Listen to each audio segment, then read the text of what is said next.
Rhetoric, by Aristotle, translated by Thomas Taylor. CHAPTER 11 of Book I.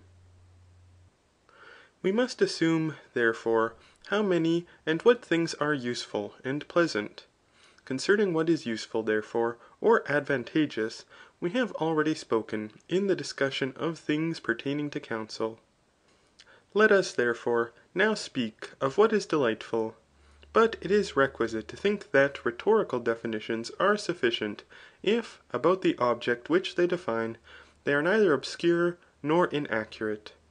Let it therefore be supposed by us, that pleasure is a certain motion of the soul, and a sudden and sensible disposition of the soul in a state conformable to nature, but that pain is the contrary.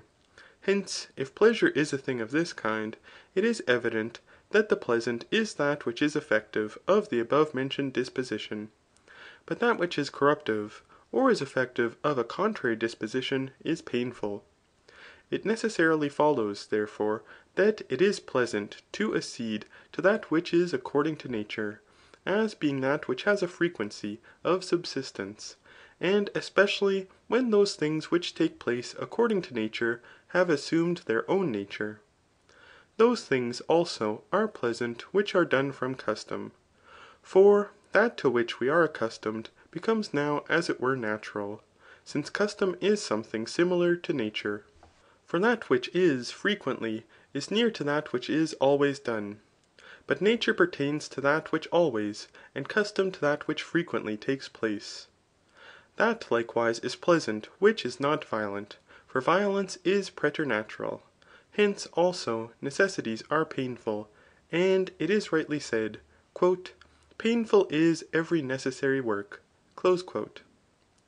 Sedulity likewise, study, and strenuous endeavour are painful, (for these things are necessary and violent), unless we are accustomed to them.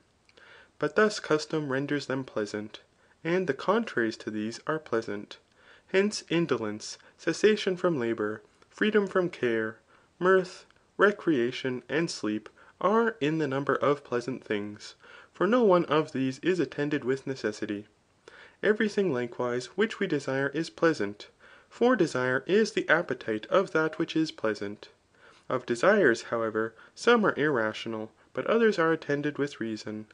But I call those irrational through which we do not desire things because we are rationally of opinion that they are proper for us.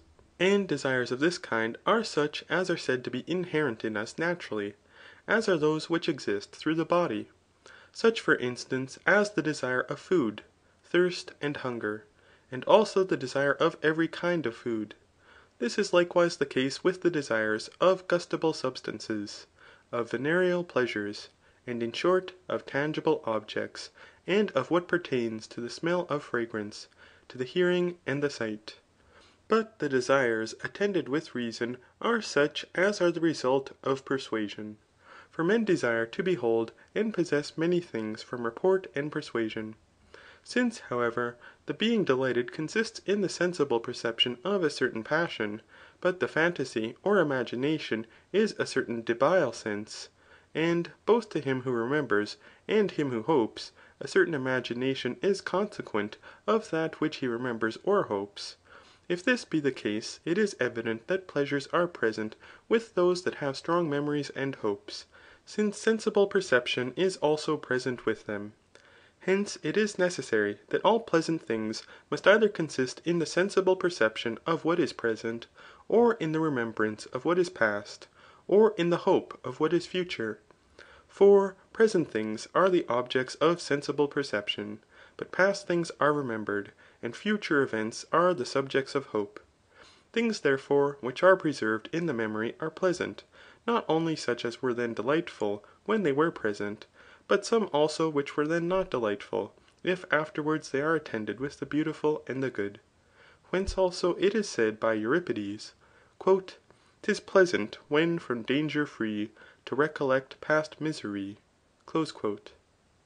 And also by Eumaeus in the Odyssey, book 15, For he who much has suffered much will know, and pleased remembrance builds delight in woe." But the cause of this is, that it is also delightful not to be in possession of evil. With respect, however, to such things as pertain to hope, those which when present appear greatly to delight or benefit, or at least to benefit without pain, and in short, such things as afford delight when present, of these the hope and the remembrance are for the most part delectable. Hence also it is pleasant to be enraged, as Homer in Iliad 18 says of anger, Far sweeter to the soul than honey to the taste. For no one is enraged with a circumstance which it appears impossible to revenge, nor are men at all enraged, or they are enraged in a less degree with those that are far superior to them in power. A certain pleasure likewise is consequent to most desires. For men rejoice with a certain pleasure, either from remembering what they have obtained, or from the hope of what they may obtain. Thus, for instance, those that in fevers are afflicted with thirst, are delighted with remembering how they have drunk, and with the hope that they shall again drink. Those also who are in love are always delighted with some circumstance pertaining to the beloved object, when they converse, or write, and in short, in all their actions. For in every thing of this kind, by recollection they fancy that they have a sensible perception, as it were, of the object of their love. The beginning itself, likewise, of love is produced in all persons, when they are not only delighted with the beloved object when present, but also with the recollection of it when absent. Hence, also, when they are afflicted from the absence of the object of their love, a certain pleasure is ingenerated in their grief and lamentation. For the pain which they feel arises from the beloved object not being present, but the pleasure from the remembrance and perception in a certain respect of this object, and of what he did, and what kind of a person he was. Hence also the poet says of Achilles in Iliad 23, Thus having said, he raised in every one an ardent wish his sorrows to bemoan. Revenge likewise is pleasant. For that of which the frustration is painful, the obtaining is pleasant. But those who are enraged are pained in a transcendent degree, if they cannot take revenge, but they are delighted with the hope of vengeance. To conquer also is pleasant, not only to those who are lovers of victory, but to all men. For there is an imagination of transcendency in vanquishing, of which all men possess the desire, either more or less ardently. Since, however, it is pleasant to conquer, those sports also must be delightful which relate to war, to playing on the pipe, and to verbal contests, for in these victory is frequently obtained. This is likewise the case with the games of dice, tennis, tables, &c. And in a similar manner with serious games. For some of these become pleasant from custom, but others are immediately pleasant, such for instance as every kind of hunting. For where there is contention, there also there is victory. Hence, the pleading of causes and contentious disputes are pleasant to those that are accustomed to and are able to engage in them. Honour likewise and reputation are among the number of things most pleasant, because every one imagines that he is a man of this kind, and that he is a worthy person, and more so when others assert this of him, whom he considers as persons of veracity. Such are neighbours, rather than those that live at a distance, friends, acquaintances, and fellow citizens, rather than foreigners. Such as are now in being, rather than such as are yet to be born. The prudent rather than the imprudent, and the many rather than the few. For it is more likely that the above mentioned persons should speak the truth, than those of a contrary description. For with respect to such things as a man very much despises, as children or wild beasts, no one pays any attention to the honour or opinion of these, for the sake of the opinion itself, but if he does it, it is for the sake of something else. A friend, likewise, is among the number of delightful things. For friendly love is delectable, since no one is a lover of wine who is not pleased with wine. To be beloved also is delightful, for this causes the person beloved to imagine that he is a good man, which is desired by all men that are endued with sense. But to be beloved is for a man to be dear to another person, himself on account of himself, To be admired also by others is pleasant on account of being honoured, as the consequence of being admired. To be flattered likewise, and the flatterer himself are pleasant ; for a flatterer is an apparent admirer, and an apparent friend. To do the same things frequently likewise is delightful, for what is customary is pleasing. Change also is pleasing, for it is pleasant to return to a natural condition which is effected by mutation. For to remain always in the same state too much increases habit, and produces satiety. Whence it is said by Euripides in his Orestes, Sweet is the change of all things. For on this account, things which are performed through intervals of time are pleasant, and the sight of our acquaintance is pleasing after some time has elapsed. For this is a mutation from the present time, and likewise that is rare which takes place through an interval of time. To learn also and to admire are for the most part delectable. For in admiration there is a desire of learning something, so that what is admirable is the object of desire. But in learning there is a transition into a condition according to nature. To benefit likewise and to be benefited are among the number of things delectable. For to be benefited is to obtain the objects of desire. But to benefit is to possess and transcend both which are desirable. Because however it is pleasant to have the power of benefiting, hence men are delighted in correcting the miscarriages of their neighbours, and in completing what is deficient. Since also to learn and to admire are delectable, those things must necessarily be pleasant which consist in imitation, such as painting, sculpture, and poetry, and whatever is well imitated, though that of which it is the imitation should not be pleasing. For in this case we are not delighted with the imitation, but with the reasoning by which we know what that is which is imitated. So that it happens that we learn something. A variety likewise of unexpected accidents, and narrow escapes from danger are delectable. For all these are admirable. And because that which is according to nature is pleasant, but things which are allied are naturally conjoined with each other, hence all things that are allied and similar are for the most part delightful, as man with man, horse with horse, and the young with the young. Hence, also, the proverb, sameness of age is delighted with sameness of age, and always like to like. And beast knows beast, and always the blackbird to the blackbird, and others of the like kind. Since, however, that which is similar and allied to any thing is delightful to it, but every man is especially thus affected towards himself, it necessarily follows that all men are lovers of themselves more or less.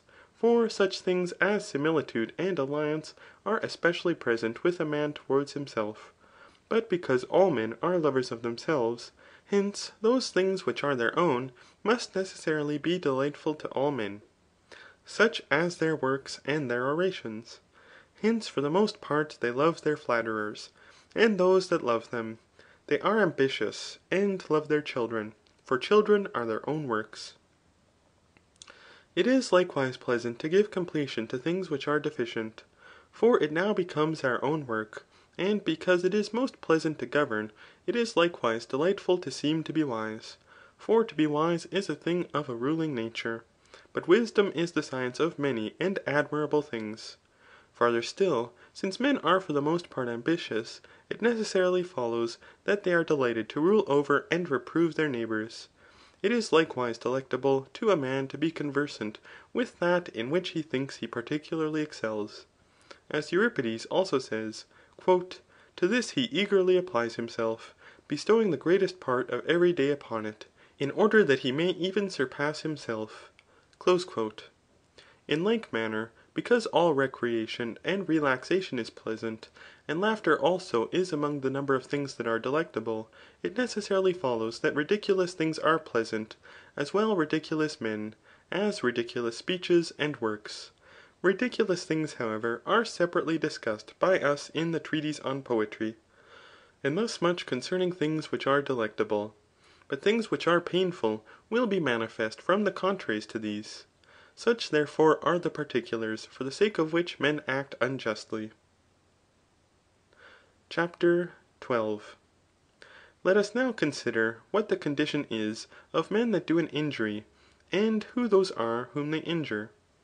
They are therefore, then indeed, prepared to do an injury, when they fancy the thing is possible to be done, and it is possible to be done by them, whether they can do it latently, or so as not to suffer punishment, though it should not be done latently. Or when they think that they may suffer punishment, indeed, but that the loss which they shall sustain by it will be less than the gain which will accrue to themselves, or to those who are the objects of their care. With respect, therefore, to what appears possible to be effected, and what not, this will be afterwards explained. For these things are common to all the parts of rhetoric. These men, however, fancy themselves especially able to do an injury with impunity, who are able both to speak and act, and who are skilled in a multitude of forensic contests. Those also fancy they can escape with impunity who have a great number of friends, and especially, indeed, if they imagine themselves to be powerful in what we have mentioned, or if they are not, if their friends, or assistants, or accomplices are persons of this description. For through these they may be able to effect their purpose latently, and without suffering punishment. This will also be the case, if they are the friends of those that are injured, or of the judges. For friends are careless of injuries, and are reconciled before prosecution. The judges also are willing to gratify their friends, and either entirely acquit them, or inflict a small punishment. But those are adapted to be concealed who have a disposition contrary to the alleged crimes. As for instance, a feeble man when accused of striking another, and a poor and deformed man when accused of adultery. This is also the case if the crime is committed very openly, and in the eyes of all men, because in short, no one would think it to be true. Or if the crimes are so great and so many as not to have been committed by any one person before. For men are not aware of such injuries, since all men shun those that are accustomed to act ill, in the same manner as they shun diseases, but no one avoids him that has not yet been afflicted with disease. Those likewise think they shall be concealed, who injure those who have none, or those who have many enemies. For if they injure the former, they fancy they shall be concealed, because they are not suspected.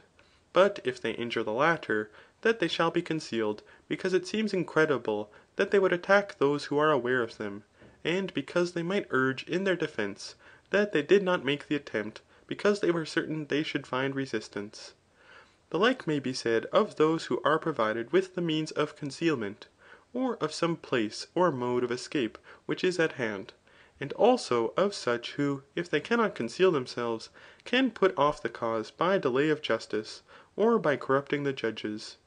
This too may be said of those who, if they are amerced, delay or buy off the payment, or who through poverty have nothing to lose, and of those whose gains are apparent, or great, or near, but their punishments either small or unapparent, or at a distance.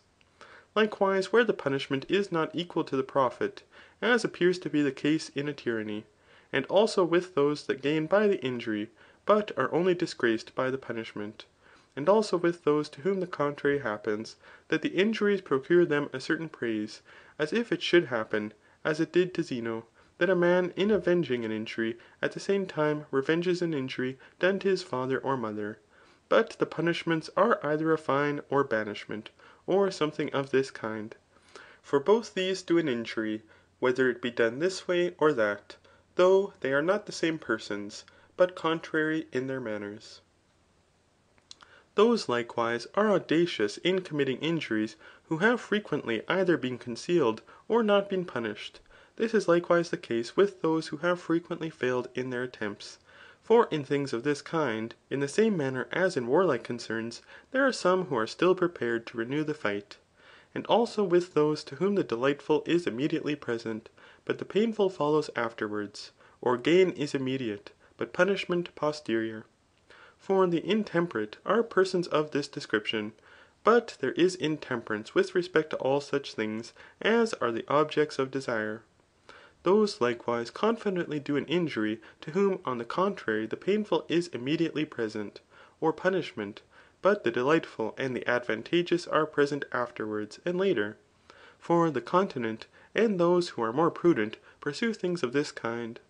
This is also the case with those who may seem to have acted from fortune or necessity, from nature or from custom, and in short, who have erred, but have not done any injury.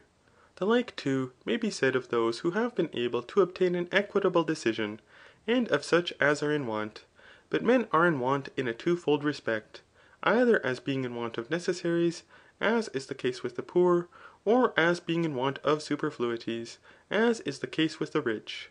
Those also are prone to do injuries who are renowned, and also those who are very infamous. The former indeed, because it will not be supposed that they have done an injury, and the latter because they will not become at all more infamous by doing the injury. Under these circumstances, therefore, they attempt to act unjustly. CHAPTER 13. Men, therefore, injure those who possess things of which they are in want, whether they pertain to the necessaries, or to the superfluities of life, or to the enjoyment of pleasures. They also injure those that live at a distance, and those that live near them.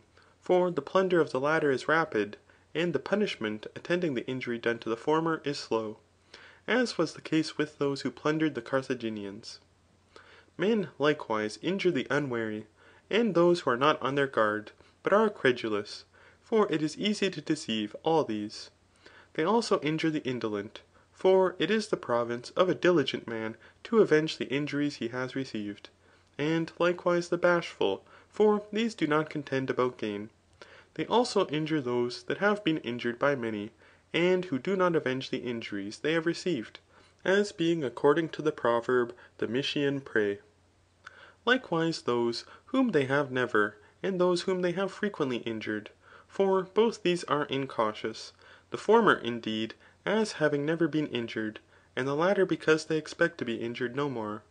And those who are or may easily be scandalized, for persons of this description neither deliberately choose to avenge an injury, being afraid of the judges, nor are able to persuade others that they have been injured. Among the number of which are those who are hated and injured. Likewise, men injure those against whom there is a pretext, either because they themselves, or their ancestors, or friends have acted ill, or would have acted ill, either to themselves, or to their ancestors, or to those that are under their protection. For, as the proverb says, depravity only wants a pretence. Men also injure both their enemies and friends, for to injure the one is easy, and the other pleasant. Likewise, those who are without friends, and who are not skilful in speaking or acting. For these either do not endeavour to revenge the injury they have received, or they become reconciled, or they finally effect nothing. Also those who derive no advantage in waiting for judgment and recompense, such as foreigners and handicraft tradesmen, for these are satisfied with a small recompense for the injuries they may have received, and such men easily cease from prosecution.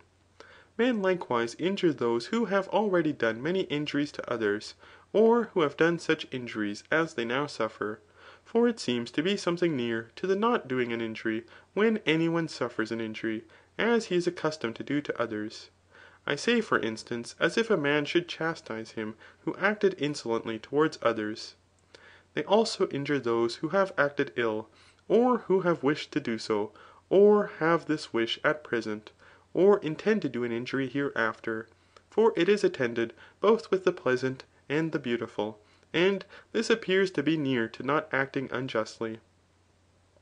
Men likewise injure those, in injuring whom they gratify their friends, or those whom they admire, or love, or their masters, or in short, those with whom they live, and from whom they expect to obtain some good. And also those whom they have falsely accused, and their friendship with whom is dissolved. For things of this kind appear to be near to the doing no injury, as was the case between Callippus and Dion. They likewise injured those who, unless they were injured by them, would be oppressed by others, as if with these there was no longer any place for consultation. As Anicedemus is reported to have written to Gelo, when Calabria would have been depopulated by him, that he anticipated him, as if he intended to have done the same thing himself. Also those to whom, if they have injured them, they may do many things justly by way of satisfaction.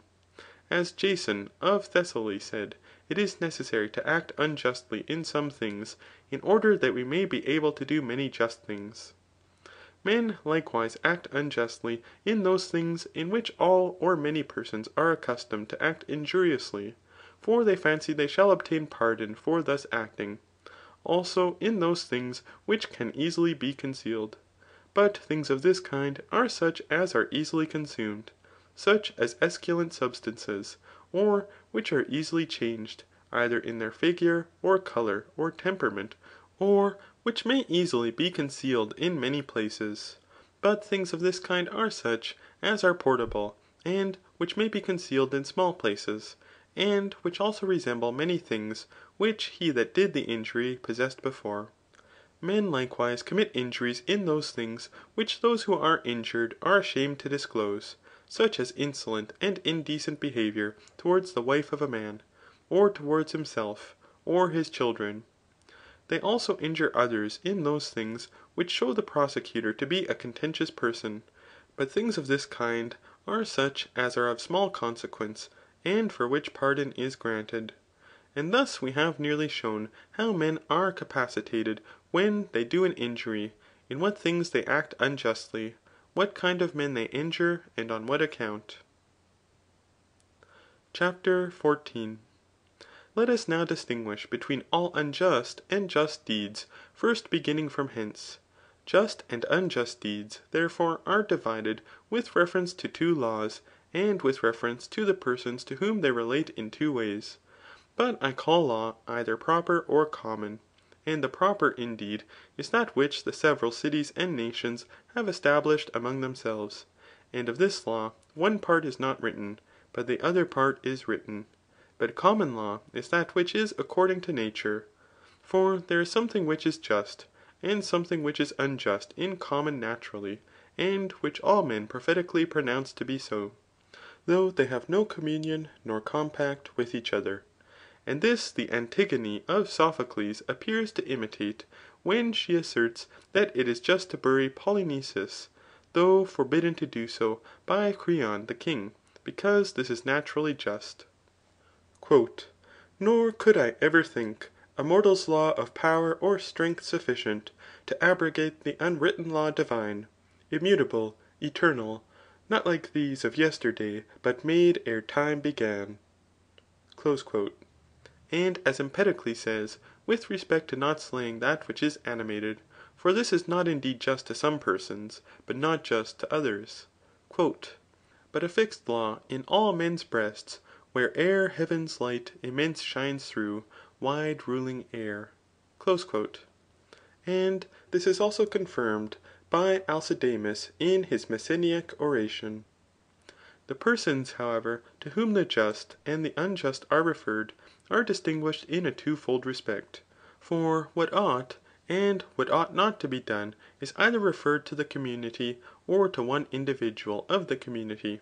Hence also, with respect to unjust and just deeds, it is possible to act justly and unjustly in two ways, viz. Towards one definite person, or towards the community. For he who commits adultery, or strikes a man, injures some definite person, but he who does not fight for his country, injures the community. Since therefore all unjust deeds receive a twofold division, and some have a reference to the community, but others to different private persons, after repeating what it is to be injured, we shall explain the rest. To be injured, therefore, is to suffer unjustly, by those who act voluntarily, for we have before defined the injuring another person to be a voluntary deed. Since, however, he who is injured is necessarily hurt, and is hurt unwillingly, what hurts are, indeed, is evident from what has been before said. For good and evil have been already essentially distinguished, and voluntary deeds are such as men perform knowingly. Hence it is necessary that all crimes should either be committed against the community or against an individual, and this either by one who is ignorant, or by one who is unwillingly, or by one who acts willingly and knowingly. And of these crimes, some are the result of deliberate choice, but others are the effect of passion. Concerning the crimes, therefore, which are produced from anger, we shall speak when we discuss the passions. And we have already shown what are the objects of deliberate choice, and how men are disposed with respect to them.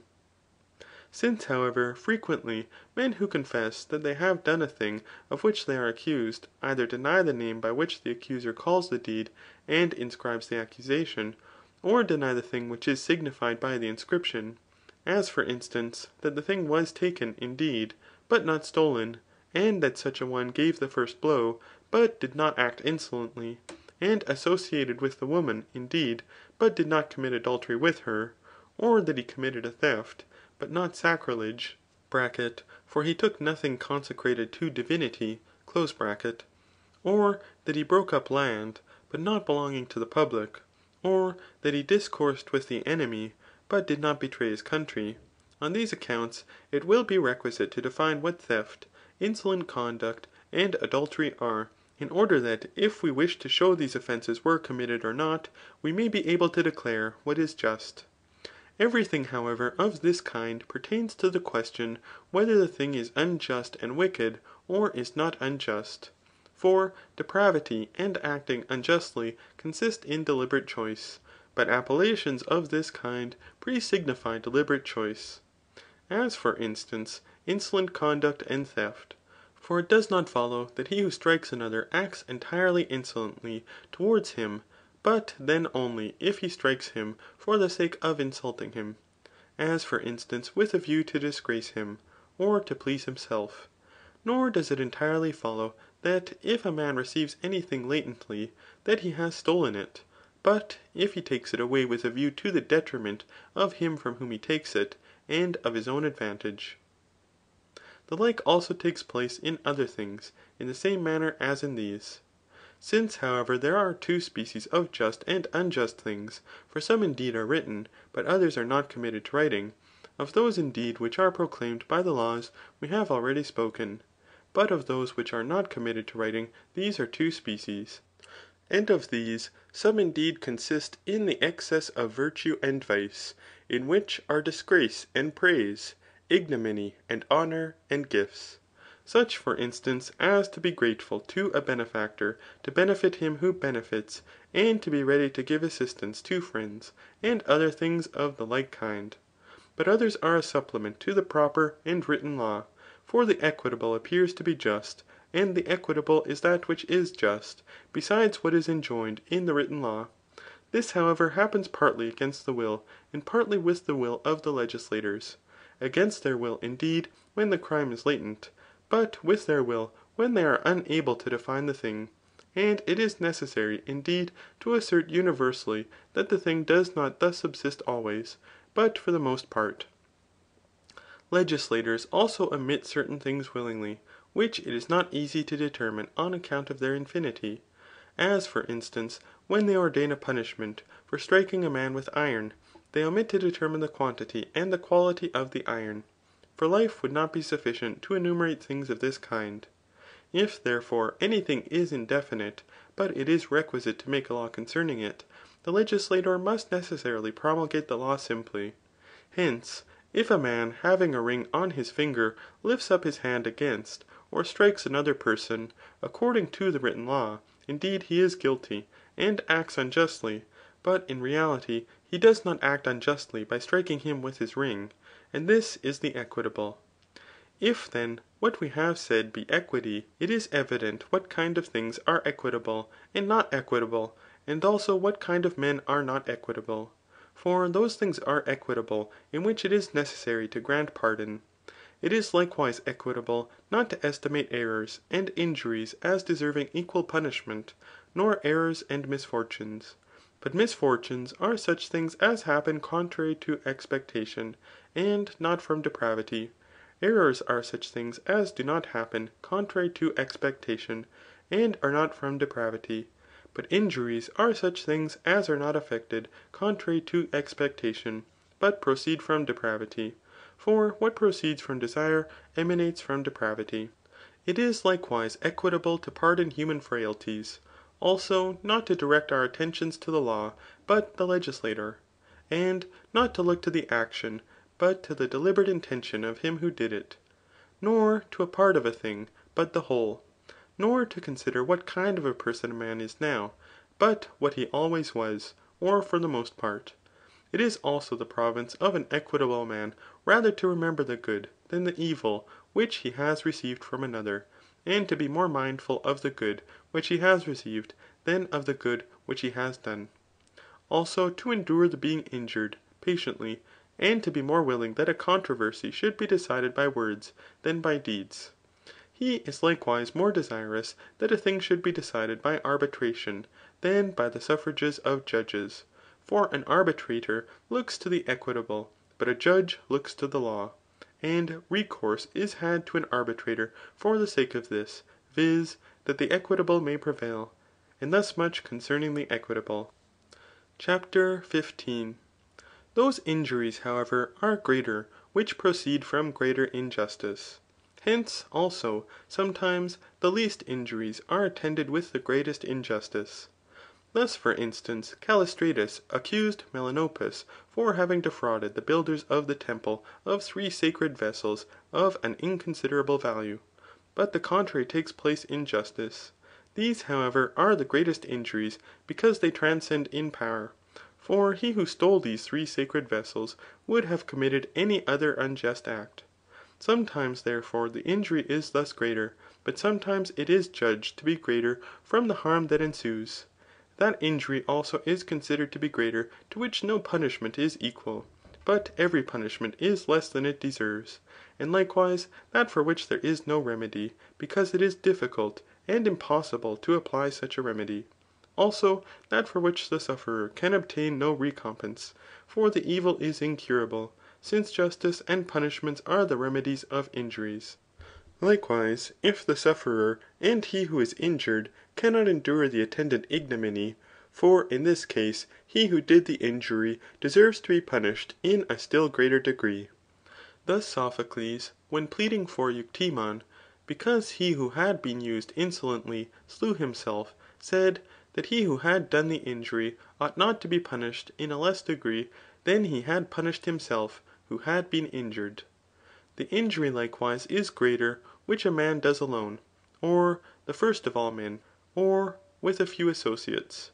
The injury also is considered as greater which is often committed, and also that for the prevention of which laws and punishments have been explored. Thus in Argos those are punished on whose account some new law is established, or a prison is built. The injury likewise is greater which is more brutal, and also that which is more premeditated. Likewise, that which excites in the hearer of it terror rather than pity, and rhetorical formula, indeed, are of this kind, viz. That a man has subverted or transgressed many just things, such as oaths, pledges of faith, and conjugal vows, for this is an exuberance of many injuries. And also that a man has committed an injury there where those that act unjustly are punished, as is the case with false witnesses.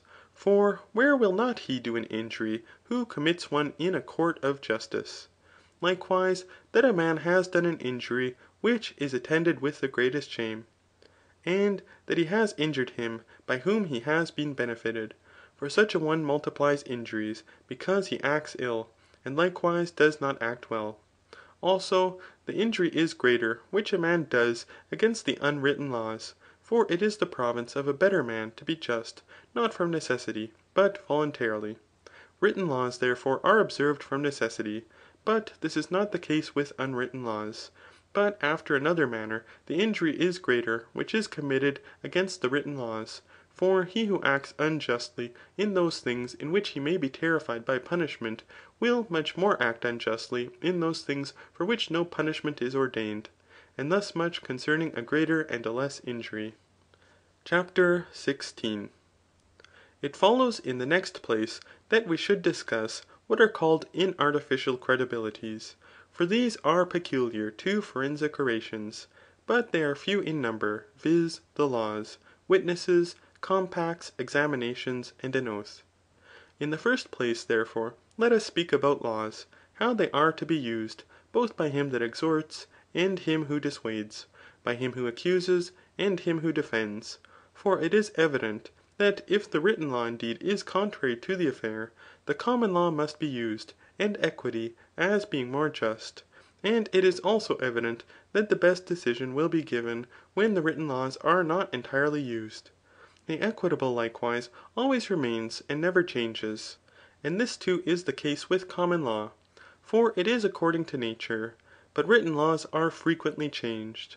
Hence also it is said in the Antigone of Sophocles, (for Antigone says as an apology that she acted contrary to the law of Creon, but not contrary to the unwritten law),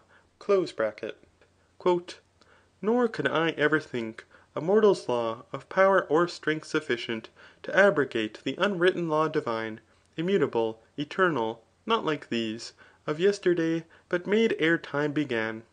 Shall man persuade me then to violate Heaven's great commands, and make the gods my foes ? It is likewise evident that the just is something true and advantageous, but not that which seems to be so. So that what is written is not law, for it does not perform the work of law. It may likewise be said that a judge is like an assayer of silver and gold ; for it is his province to distinguish what is truly just from what is adulterate. And also that it is the business of a better man rather to use unwritten than written laws, and to abide by their decision. It must likewise be considered whether the law in force is contrary to a law which is approved, or is itself contrary to itself. And when the one law commands all contracts to be firmly observed, and the other forbids any contracts to be made contrary to law. It must also be considered whether the law is ambiguous, so that it may be distorted, and then it must be seen to what part the just is to be adapted, or the advantageous, and afterwards the law is to be used. If also the things for which the law was established no longer remain, but the law itself remains, this we must endeavour to render manifest. And thus the law must be opposed by showing that things being changed, the law also is to be changed and abrogated. But if the written law is adapted to the occasion or the fact, then it must be said, as the result of the best decision, that the law was established, not for the sake of judging contrary to law, but in order that he may not be perjured who may happen to be ignorant what the law says. It must likewise be asserted that no one chooses that which is simply good, but that which is good to himself, and that it makes no difference whether laws are not established, or are not used. Likewise, that in other acts it is of no advantage to dispute against the masters of them. Thus for instance, it is not expedient for one who is sick to dispute against the prescriptions of the physician ; for the error of the physician is not so injurious as it is to be accustomed to disobey a ruler. To endeavour likewise to become wiser than the laws is that which is forbidden in celebrated laws. And thus much concerning laws. With respect to witnesses, however, there are two kinds ; for some are ancient, but others modern. And of the latter, some are partakers of danger, but others are exempt from it. But I call ancient witnesses the poets and other illustrious persons whose judgments and opinions are manifest. Thus the Athenians made use of Homer as a witness about Salamis, the Tenedians of Periander the Corinthian against the Sigians, and Cleophon made use of the elegies of Solon against Critias, in order that he might show that the family of Critias was formerly contumacious. For otherwise Solon would never have said, Bid Critias with his yellow locks his father's will obey. Such, therefore, are the witnesses about things that are past. But with respect to future events, those who interpret oracles are witnesses. As for instance, Themistocles, when he said that the wooden wall, mentioned by the oracle, signified that the Athenians must betake themselves to their ships. Proverbs also are witnesses. Thus, if some one should deliberate whether he should form a friendship with an old man, the proverb testifies what he is to do, which says, never confer a benefit on an old man. Thus, also, for him who deliberates whether he shall slay the children whose parents he has likewise slain, there is this proverb, he is a fool who having slain the father, leaves the children. Modern or recent witnesses, however, who have no share in the danger, are such as being illustrious have given a decision in a court of justice. For the judgments of these men are useful in the confirmation of what is doubtful. Thus Eubulus, in a court of justice, employed against Chares, what Plato had said against Archibius, that it was common in the city for men to acknowledge themselves to be depraved. Those also are recent witnesses who partake of the danger of being punished if they appear to have given false evidence. Persons therefore of this description are alone witnesses in things of this kind, viz. Whether the thing has been done or not, and whether it is or not, but they are not witnesses concerning the quality of the thing, as whether it is just or unjust, advantageous or disadvantageous. Remote witnesses, however, are the most worthy of belief in things of this kind, but the ancients are most worthy of belief, for they cannot be corrupted. The credibility, however, derived from witnesses is to be employed as follows. When indeed there are no witnesses, it is necessary to judge from probabilities, and this it is to employ the best decision. Probabilities also cannot be corrupted by money, and they are not condemned for giving a false testimony. But he who has witnesses ought to say to him that has not, that witnesses may be tried and punished, but probabilities cannot. It may also be added, that there would be no occasion for witnesses, if arguments from probabilities were sufficient. Testimonies, however, are either concerning ourselves, or concerning our opponents. And some indeed are concerning the thing itself, but others concerning the manners of persons. Hence it is manifest that we can never be in want of useful testimony. For if the testimony does not relate to the thing, it will either be favourable to the defendant, or adverse to the plaintiff. But the testimony respecting manners will either evince our probity, or the depravity of our opponent. Other particulars, however, respecting a witness, whether he be a friend, or an enemy, or neither, whether he be a man of reputation, or an infamous character, or neither, and whatever other differences there may be of the like kind, must be derived from the same places from which enthymemes are derived. With respect to compacts, an oration is so far useful as it increases or diminishes their authority, or so far as it renders them credible or unworthy of belief. For it is favourable to the speaker to show that the compacts possess credibility and authority, but the contrary is favourable to the opponent. The same arguments therefore are to be employed in showing that compacts are worthy or unworthy of belief, as we have employed in the affair of witnesses. For such as those persons are, who have subscribed and signed the compacts with respect to being worthy or unworthy of belief, such also are the compacts. When, however, it is acknowledged by the litigants that compacts were made, if this acknowledgment is appropriate, the authority of the compacts is to be increased. For a compact is a private law, and is of a partial nature. And compacts indeed do not give authority to the law, but the laws give authority to legal compacts. And in short, the law itself is a certain compact, so that he who disbelieves in and subverts a contract, subverts the laws. Farther still, many contracts and voluntary transactions are affected by compacts, so that if compacts lose their authority, the intercourse of men with each other must be subverted. Other things also which are adapted to the confirmation of compacts, the orator will perceive by himself. But if the compacts are adverse to the cause, and favourable to the opponents, in the first place, those are adapted to the purpose which some one may urge to invalidate the force of the contrary law. For it is absurd that we should think laws are not to be obeyed which have not been established rightly but by fraud, and that we should not think it necessary to observe compacts which have been rightly made. In the next place it must be said that a judge is a dispensator of what is just, and therefore that his attention is not to be directed to the observance of the compacts, but to that which is more just. And the just indeed is not to be perverted either by fraud or by necessity, for it has a natural subsistence. But compacts are made both by persons who are deceived, and those who are compelled. In addition to these things, also, it is requisite to consider whether the compact is contrary to any written or common law, and to things just or beautiful, and besides this, whether it is contrary to any posterior or prior contracts. For either the posterior contracts are binding, but the prior have no authority, or the prior are right, but the posterior fallacious. And thus this contrariety of compacts may be employed with advantage. Again, it will be expedient to see whether the compacts are in any way adverse to the judges, and to direct the attention to other things of the like kind. For these things may in a similar manner be easily perceived.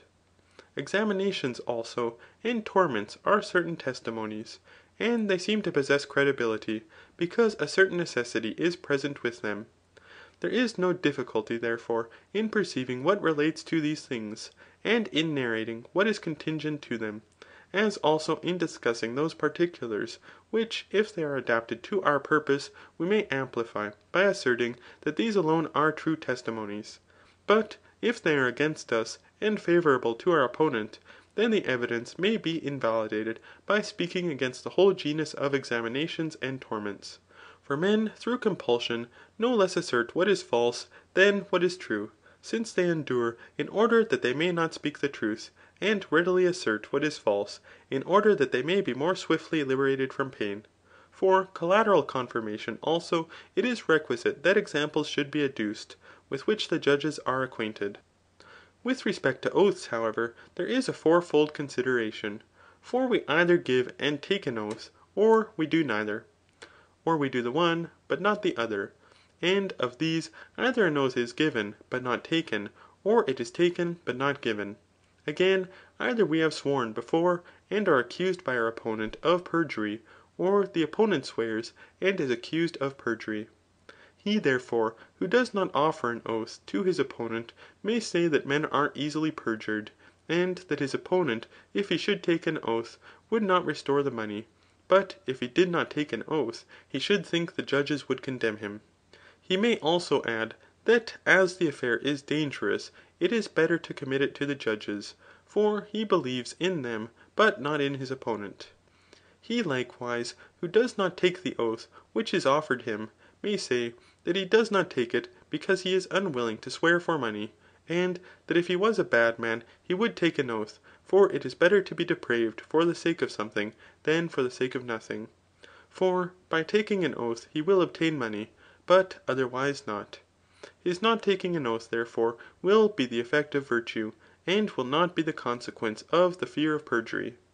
The saying of Xenophanes, likewise, may be adapted to this affair, that the challenge is not equal of an impious against a pious man, but is just as if a strong man should call upon a weak man to fight with him. He also who takes an oath may say that he takes it because he confides in himself, but not in his opponent. And by inverting the assertion of Xenophanes, he may say that the challenge is equal if an impious man offers, but a pious man takes an oath. And that it is a dreadful thing he should not be willing to swear respecting those things for which he thinks he is right, and the judges should pass sentence on those that take an oath. But if he offers an oath, he may say that it is pious to be willing to commit the affair to the gods, and that there is no occasion for his opponent to require any other judges, since the judgment of the cause is committed to him through an oath. He may likewise say that it is absurd that his opponent should not be willing to swear concerning those things about which he requires others, i.e. the judges, to swear. Since, however, the manner in which we ought to speak according to each of these four modes is evident, it is likewise evident how we ought to speak according to these modes when combined. As for instance, if a man is willing indeed to take, but not to give an oath, or if he gives, but is unwilling to take it, or if he is willing both to give and take it, or is willing to do neither. For a combination must necessarily be made from the above mentioned modes, so that arguments also must necessarily be composed from them. If, however, any one has before taken an oath, and which is contrary to the present oath, it must be said that there is no perjury. For to do an injury is a voluntary thing, but things which are done by violence and fraud are involuntary. Hence, therefore, it must be inferred that injury is committed in the mind, and not in the mouth. But if the opponent has before sworn, and is now unwilling to abide by his oath, it must be said that he subverts all things who does not adhere to what he has sworn. For on this account also judges that have taken an oath use the laws. And it may likewise be said in the way of amplification, shall we rejoice indeed that you judges should abide in the decision which you have made after taking an oath, and shall not we abide in the oaths which we have taken ? And such other things as may be said for the purpose of amplification. And thus much concerning inartificial credibility. CHAPTER 17 of Book I. Recording in memory of Mitchell Edwards.